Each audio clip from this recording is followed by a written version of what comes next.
মাননীয় শিক্ষামন্ত্রী সব জায়গায় গিয়ে বলে নকল আর চলবে না।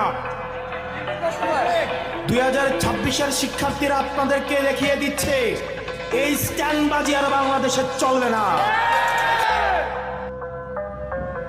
হাঁটু সমান পানিতে, বুক সমান পানিতে 2026 সালের এইচএসসি পরীক্ষার্থীদের আপনি ডুবিয়ে ডুবিয়ে আপনি পরীক্ষা দিতে বাধ্য করেছেন। আপনারা একবার দুঃখ প্রকাশের প্রয়োজন বোধ করলেন না, বরং এই শিক্ষার্থীদেরকে আপনারা বলছেন মাদকাসক্ত। শিক্ষামন্ত্রী, আপনি যাদেরকে ফার্মের মুরগি বলছেন, এই ফার্মের মুরগিরা রাস্তায় এসেছে বলে আজকে শিক্ষামন্ত্রী হয়েছেন। এই ফার্মের মুরগিরা রাস্তায় নেমে এসছে বলেই শিলং থেকে এসে সংবিধান বিশেষজ্ঞ হয়েছে।